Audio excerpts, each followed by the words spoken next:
Hello everyone, my name is Mrs. Sharon Roshan, your teacher from Trinity International School. So today we'll be learning chapter 16, our environment. So today we'll talk and learn about components of environment, interdependence of and between different regions of the world, impact of local events on global environment. So look around you, make a list of things you see in your surroundings. अभी आपके surrounding में कौन सी चीज़ें आप देखते हो उसका list बनाना है. Right the names and classify them into living और नॉन लिविंग थिंग्स. अभी उनका नाम लिखना है लेकिन उसको आपको एक क्लासीफाई करना है, कौन सा चीज़ लिविंग बीइंग है और कौन सा चीज़ नॉन लिविंग बीइंग है. Okay, now will talk components of the environment. Is everything that surrounds us is our environment. जो सारी चीज़ें हमारे आसपास में होती है, सराउंडिंग में होती है, उसे हम क्या कहते हैं? Environment. It consist of both living and non living things. उसमें क्या क्या चीज़ें होती है? लिविंग थिंग्स भी होती है, नॉन लिविंग थिंग्स भी. जैसे कि अगर आप मानो आपके घर में आपके पास में क्या क्या होती है? मम्मी होती है, डैडी होते हैं, बहन भाई होते हैं, ये सारे लिविंग बींग्स हैं. प्लांट्स होते हैं, हाँ, ये सारे किस में काउंट होते हैं? एनिमल्स होते हैं, पेट्स होते हैं, ये सारे लिविंग थिंग. बाकी आपके बुक्स हो गए, pencil, rubber, eraser, bottle, tiffin, आपके घर का सामान, फ्रिज, टीवी, ये सारा चीज़ें क्या है? Non living thing. राइट. तो हमारा जो एनवायरनमेंट है इसमें दोनों चीज़ें मिली हुई रहती है, एक तो नॉन लिविंग थिंग और दूसरा है living thing. It includes the people, place, things, animals and plants surrounding us. It is the environment that provides us the air to breathe. Environment में ही एयर होता है, हवा होती है जिससे हम सांस ले पाते हैं, ब्रीथ कर पाते हैं. The water to drink, पानी होता है जो हमारे लिए पीने के लिए होता है. फूड होता है हमारे लिए खाने के लिए. And the land to live, एक लैंड होता है जो हमें रहने के लिए होता है. So our environment has two components. हमारे एनवायरनमेंट में कितने कंपोनेंट्स हैं? 2 कंपोनेंट्स. वो कौन सा है? Abiotic and biotic. One is abiotic and second is biotic. Now will talk what is abiotic components. Abiotic components are the environment consist of non living things such as land, water and air. Abiotic में कौन सी चीज़ें आती हैं? उसमें कौन सी चीज़ें आती हैं? लैंड, वाटर एंड एयर, जिसमें नॉन लिविंग थिंग्स होते हैं. Land is lithosphere. Land is lithosphere. Land is solid outermost layer of the earth. Land जो है अर्थ का आउटरमोस्ट पार्ट जो है अर्थ का, that is land, solid. It is also called lithosphere. उसे क्या बोला जाता है? Lithosphere. So it is made up of rocks, minerals and soils. किससे बनाया गया है land? Rock, minerals and soil. So surface of land is irregular with various features such as. Surface जो है, जो एकदम बॉटम पार्ट जो है वो बहुत इरेगुलर है. उसमें क्या क्या है? माउंटेन्स है, प्लेट्यूज है, plains and valleys. It provides habitat to human beings and many other creatures. Land is important for building human settlements. Land बहुत ज़रूरी है ताकि लोग सेटल हो पाए. Carrying out agriculture activities and gazing up animals. Agriculture activity के लिए land की ज़रूरत होती है ना, बहुत इम्पॉर्टेंट है. और गेजिंग यानी कि जो बकरी, गाय सब लोग घास पौधे खाते हैं उसे कहते हैं grazing. It is also a source of minerals. एक सोर्स है, एक जरिया है मिनरल्स के लिए भी. Now will talk about water, that is hydrosphere. Hydrosphere includes all forms of water found on earth. It is found on the surface of earth in the forms of river. अर्थ पे कैसे पाया जाता है? कौन से फॉर्म में पाया जाता है? रिवर के फॉर्म में पाया जाता है, सीज के फॉर्म में, ocean, ponds, lakes and streams. हम वाटर कौन से हाइड्रोस्फीयर जो है कौन से फॉर्म में पाए जाते हैं? This all the sources. It is found underground in the form of water.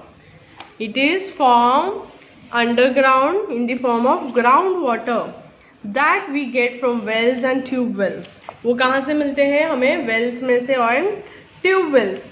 It is found in the frozen from in glaciers and ice caps. It is also found in the air in the form of moisture. हवा में भी हमें पानी मिलता है कि नहीं? कितने लोग बोलते हैं मिलता है और कितने लोग बोलते हैं नहीं मिलता है? What do you think?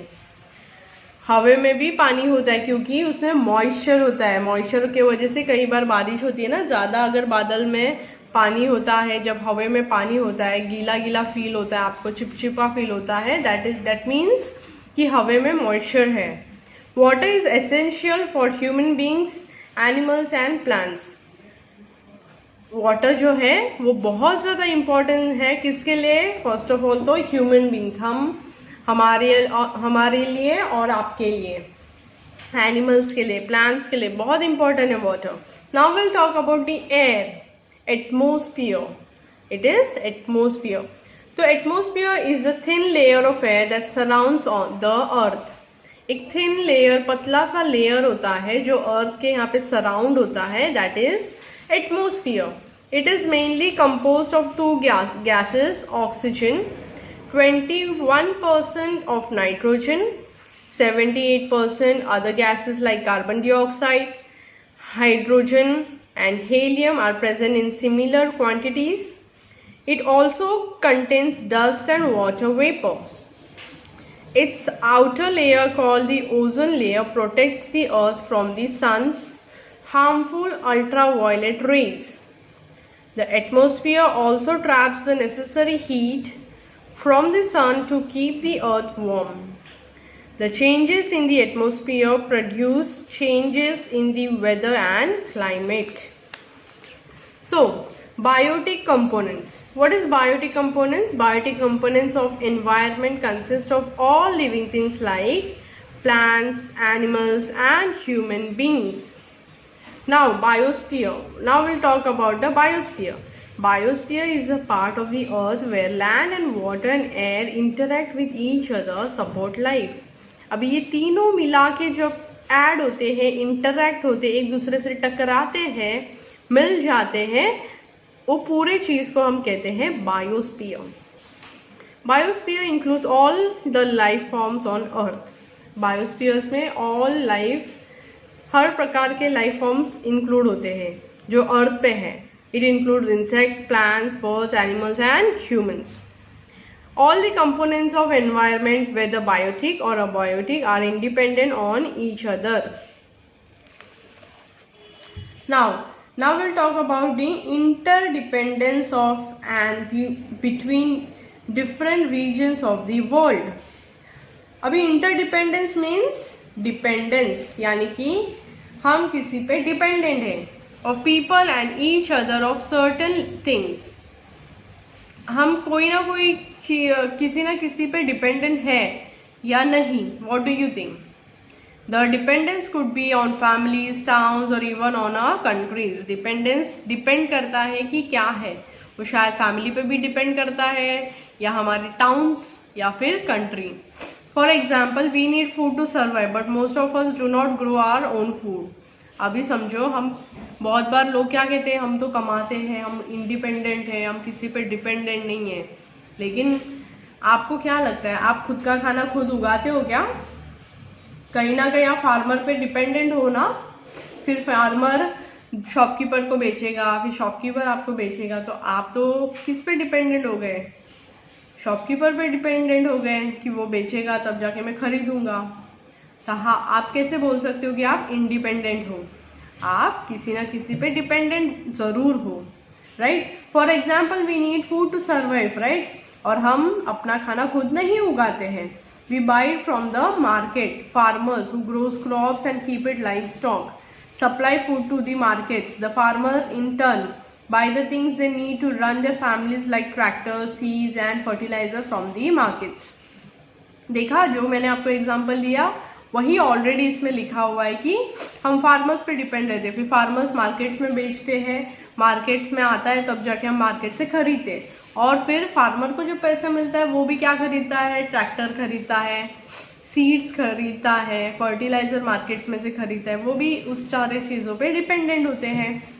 In the present time, आज के समय में, with the rise in the world population, development of industry and transport, there has been rise in trade of goods and services among different countries.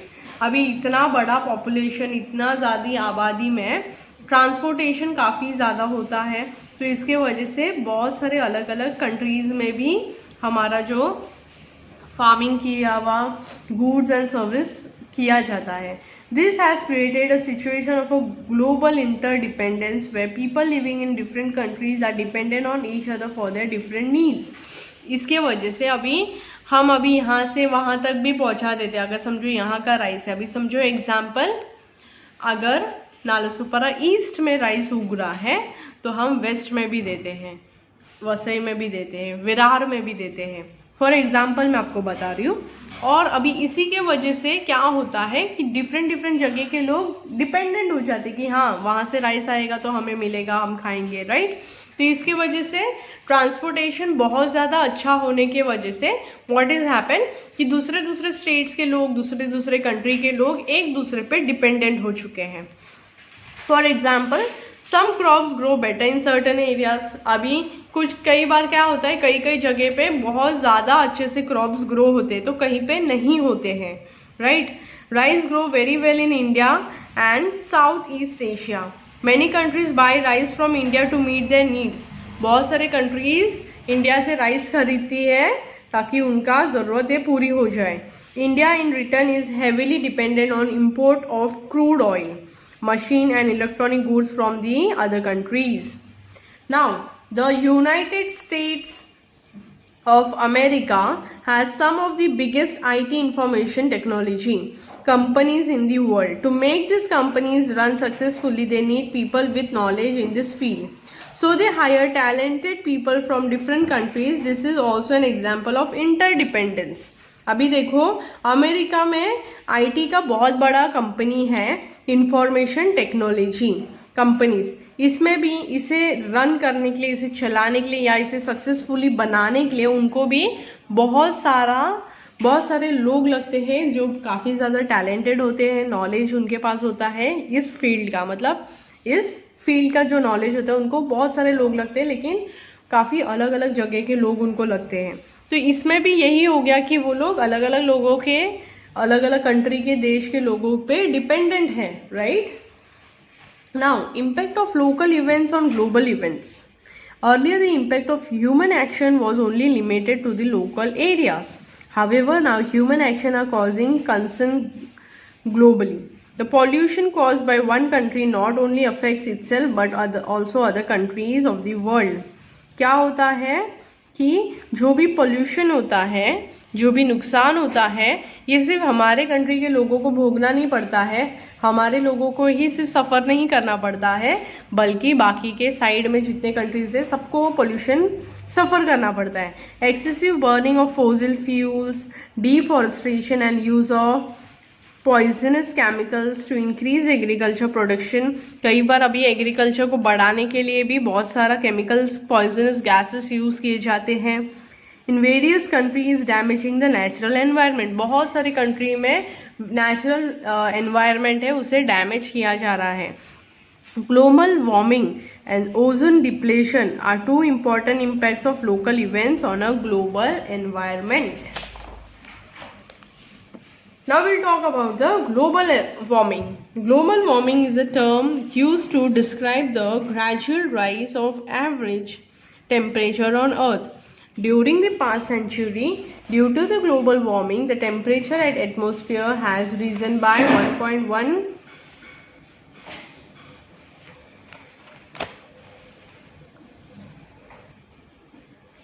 Celsius. Reasons of global warming is excessive burning of fossil fuel such as petrol and coal. ये सारा ज़्यादा जलाने के वजह से बहुत सारा global warming, मतलब बहुत ज़्यादा नुकसान हो रहा है। एंड डिफॉरेस्टेशन यानी कि बहुत सारे पेड़ पौधे काटने के वजह से in various countries had led to increase of carbon dioxide in the atmosphere. Carbon dioxide gas absorbs heat and sun and makes our planet surface and their air above it warmer. Now, impacts of global warming. Even small variation of planet's average temperature can have a large impact on the environment. Global warming impacts the environment in the following ways. Melting of polar ice. The rise in temperature during the past century has melted polar ice and increased water level in ocean by several inches. Global warming will continue to melt the polar ice. Global warming ये क्या करेगा कि जो ice है, polar ice है, उसको melt करते जाएगा. Global warming will continue to melt the polar ice and increase the level of sea water. इसके वजह से सी लेवल, अगर आइस मेल्ट होगा तो पानी का भर्ती बढ़ते जाएगा, right. This can lead to the floods in the coastal region. ये कोस्टल रीजन्स में फ्लड भी आने का चांसेस है. मैनी लो लाइंग आइलैंड्स में submerge completely under the sea water. Now extinction of some species of animals. Melting of polar ice will shrink the habitat of polar animals, which may lead to extinction of some animals species such as polar bear and snow leopard. Now, climatic changes. Some scientists think that the global warming may lead to more frequent storms and floods in different areas of the world. Global warming के वजह से क्या होगा, बहुत सारे polar ice जो है वो पिघल जाएंगे और उसके वजह से पानी बढ़ता जाएगा और इसके वजह से बहुत सारा फ्लड आने का चांसेस है. Ozone depletion. Ozone layer is invisible layer. Ozone layer जो है वो इनविजिबल लेयर है of protective gases that is present in the earth atmosphere. वो कहाँ पे प्रेजेंट है? अर्थ के एटमोस्फियर पे, हवे में. The sun gives off harmful ultraviolet UV rays along with the heat and light. Sun हमें क्या देता है? बहुत हार्मफुल अल्ट्रावायलेट रेज देता है. इतनी कड़क धूप होती है जो अल्ट्रावायलेट फॉर्म करती है, जो हमारे ह्यूमन बींग्स के लिए बहुत हार्मफुल है. It is very dangerous. So this UV rays from sun can cause skin cancer in humans. वो इतना ज़्यादा धूप अगर आपके शरीर पे गिरेगा वो अल्ट्रावायलेट, तो इसके वजह से आपके शरीर में स्किन कैंसर भी हो सकता है. लेकिन the ozone layer stops most of the harmful UV rays from hitting the earth. लेकिन जो ओजोन लेयर है वो अर्थ को पूरा कवर किया हुआ है, जिसके वजह से वो स्टॉप करता है कि सन डायरेक्टली अर्थ पे आपके खुद के अल्ट्रावायलेट रेज डायरेक्टली नहीं पहुंचा सके. While letting the warm sunshine pass through. लेकिन हमारे यहाँ तक सिर्फ एक वार्म हल्का सा सनशाइन हमारे पास आता है. Therefore ozone layer is very important for us. इसीलिए ओजोन लेयर जो है ये एक लेयर फॉर्म है जो हमारे ह्यूमन बींग्स के लिए तो बहुत ज़्यादा इंपॉर्टेंट है. Ozone depletion refers to the phenomenon of reduction in the amount of ozone gas in the ozone layer.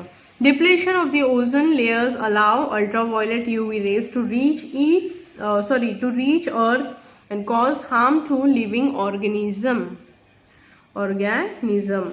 Reasons of ozone depletion. The main reasons of ozone layer depletion is believed to be the release of chlorofluorocarbons CFCs in the atmosphere. These were used in refrigerators and air conditioners. However, now the use of these compounds has been banned throughout the world to prevent further damage to the ozone layer. Now, some steps to save the environment. कुछ steps है जो हम environment को save कर सकते हैं. There is a constant interaction between all components of the environment. Human beings are an important part of the environment. Human beings जो है बहुत important part है environment के. Hence, human activity also has a great impact on environment. Humans की जो activity होती है वो भी एक बहुत impact देता है environment पे. With increase in population, more space is required for buildings, homes, more food is required to feed the people, more vehicles are needed for transport and more electricity is required. देखो जैसे जैसे आबादी बढ़ जाती है तो क्या होता है, और जगह लगती है घर बांधने के लिए, घर बिल्डिंग्स बांधने के लिए. जैसे लोगों की आबादी बढ़ती है तो और खाने की ज़रूरत पड़ती है क्योंकि सब लोगों को खाना चाहिए. जैसे जैसे खाना चाहिए रहता है वैसे वैसे ट्रांसपोर्ट का नीड भी बढ़ जाता है. ट्रांसपोर्ट करने के लिए और व्हीकल्स बढ़ जाती है. और इसके वजह से और भी इलेक्ट्रिसिटी भी लगता है लोगों के लिए। In order to meet with this demands, forests are being cleared, trees are cut, poisonous chemicals are used to increase the agriculture production and more factories are built. इसके वजह से आबादी बढ़ने के वजह से क्या होता है, एग्रीकल्चर में फटाफट खाना उगाने के लिए, फटाफट भाजी उगाने के लिए, फटाफट चीज़ें उगाने के लिए लोग क्या करते हैं, पॉइजनस केमिकल्स यूज़ करते हैं। इसके वजह से और घर बांधने के लिए जगह चाहिए, इसके वजह से और झाड़ पौधे जितने भी है सब क्लियर कर देते, कट कर देते हैं। इसके वजह से हमारे एनवायरनमेंट को बहुत नुकसान हो रहा है। This human activities are creating an imbalance in a natural environment in every possible way. ये जो एक्टिविटी है इंसानों का, ह्यूमन बींग्स का, एनवायरनमेंट के लिए बहुत हार्मफुल होते जा रहा है दिन पे दिन। As sensible people, we should take certain steps to save Earth and maintain balance in our environment. एक जिम्मेदार नागरिक होने के कारण हम हर एक इंसान को क्या करना है, एक स्टेप लेना है ताकि हम अपने अर्थ को बचा पाए। There are certain rules that we should follow. बहुत सारे छोटे छोटे रूल्स है जो हम सबको फॉलो करना है, जैसे कि conserve electricity at home bye turning of lights.